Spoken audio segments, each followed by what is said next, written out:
Hello everyone, this is Anne from Odulcina Scrap. I am back with a junk journal page idea for more inspiration when you have no idea what to do and you want to decorate pages. So it's part of a playlist called Junk Journal Inspiration Pages or Page Inspiration. And you go there and each video will show you a different design for a page. All easy to do, nothing complicated, just to help you start up with a page. So we're gonna do a corner pocket that flips. So the only criteria here is to cut a real square. So if you do 3.5 inches, you cut 3.5 inches by 3.5 inches. It can be 4x4, 2.5 by 2.5. You do the size that you want, you fold in two, and as you can see, when you glue those two sides of the triangle, because you folded the square into two, you have a little flip and a pocket. Isn't it easy? Really, really easy. I got the inspiration from Lori from Girl on the Ridge few years ago, I guess, 2 years ago. And it's one of my favorite way to do a pocket.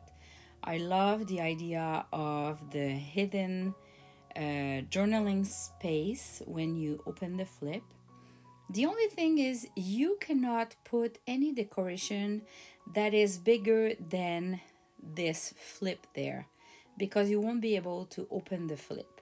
You can be bigger on each corners, like the right side and the bottom, but not on the fold because you won't be able to open.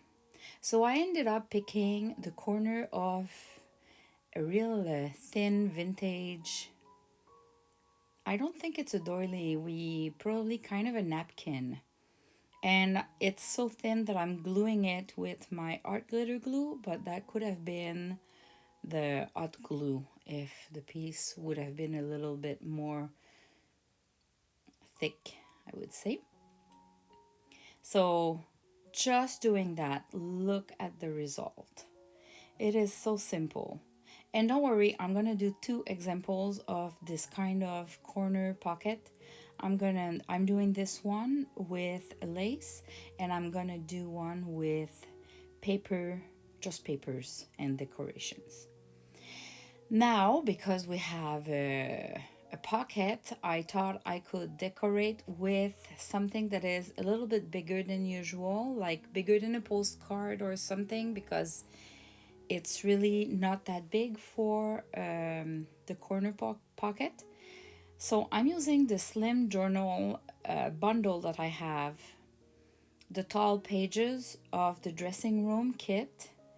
It's a whole bundle by itself of pages like that are ready to just cut, ink, fold, and here you go. We have either the cover of a tall junk journal or pages and sides, or both actually. So in this case, I'm gonna use it to do the cover, and I'm just gonna add few pages inside. So I have this wax seal that I glued on that piece of lace. It was already done, and I'm just trying to find out what I want to decorate this page. I don't want it to be too bulky, but I need a little something. That could be just a bow, actually. So I'm not sure with my inspiration, so I moved on to the inside of my page, the inside of the junk journal, and then I'm gonna come back to the decoration. During that time, my brain is kind of processing a little bit in case I have a better idea.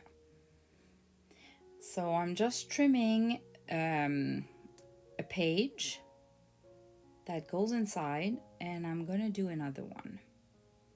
So when I do that, I tend to take two different colors of the coffee stain, not necessarily identical pages. And as you see, it's really easy. I just tear, and I tear the sides either one by one like this, or you can fold and tear both at the same time. So for this little booklet, I'm gonna use just those two papers, and I'm gonna use my sewing machine. So I did a straight stitch with my sewing machine. I'm inking the thread because it's white, so from the outside, and I just thought I could leave some of the thread there, so I just reduced the length of them. I rarely do that, that's true. And now I decided to keep that kind of came with the wax seal. I just need to add a little bit more dimension. So I'm gonna add 1, 2, or 3 more layers under it. That's the trick. So the tulle with the polka dot is one of my go-to layers to put under anything because it's cute, it is thin. The cheesecloth too, and this one is just the cheesecloth that we can get at the dollar store. So it's a must too. And I'm gonna layer both. So with both together, it's gonna give a good dimension for the came, and that would be it, because that page is already well decorated with the 2 roses, the dress. So, and I don't want to hide the pattern, so I just don't want to put too much. Now I play with the spatula, creating folds before it dries, and I can trim some excess, and that's it. Look at that. Isn't it cute? It's so simple. And sometimes I think to myself, like, I'm always doing the same stuff, but whatever. This is what is cute, so why not keeping doing it? It's like if you love a flower, why don't you use it all the time? If you really love it and you're not sick of it. Okay, so I'm using my fancy yarns here, and I just do a little bow. I love to use that yarn when I want to make sure that my bow is not bulky. And I just thought you always need to add a little bit of something, either the tulle or cheesecloth, just behind the bow to give it some dimension and to make sure that the bow doesn't have a look like if it's floating on the paper. So when you glue something like tulle or cheesecloth, it kind of sit the bow on it. And now I just need to glue the bow, which doesn't need that much of glue. And that's it. This is so feminine. I love that corner pocket with this piece of kind of napkin. Is it that in English? And when I trim the yarn, I love to make sure that they're not all the same length. So I'm cutting different length so it looks like it has not been trimmed just in one shot. It looks more natural, if I can say. So that's it. Look at that. You have a journaling spot there, and if you close, you have this yummy shabby chic corner. Now I'm going to give you another example with paper. So I'm taking a polka dot paper. It can be any pattern paper. And again, as long as you do a square with your paper, that's all it matters. The square can be a little bit bigger or smaller as long as it fits on your page. And if it's too small, though, it might look a little bit odd.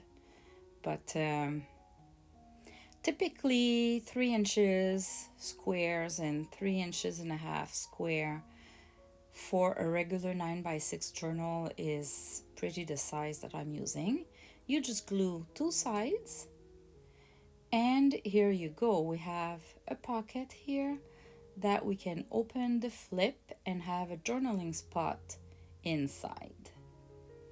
And now I'm just gonna use a fussy cut paper in picture, and I'm using the rose that you have in the dressing room kit, and I'll just sit the rose on the cheesecloth, just a little piece of cheesecloth that will give the dimension that the rose needs, and that would be it. So you just need to make sure that your paper, the fussy cut, doesn't go over where you have your square folded.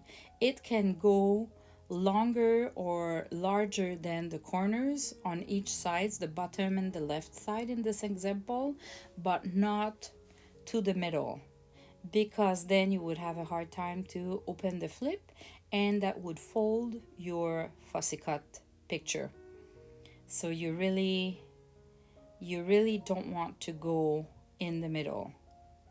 Just adding here little pieces of scrap laces.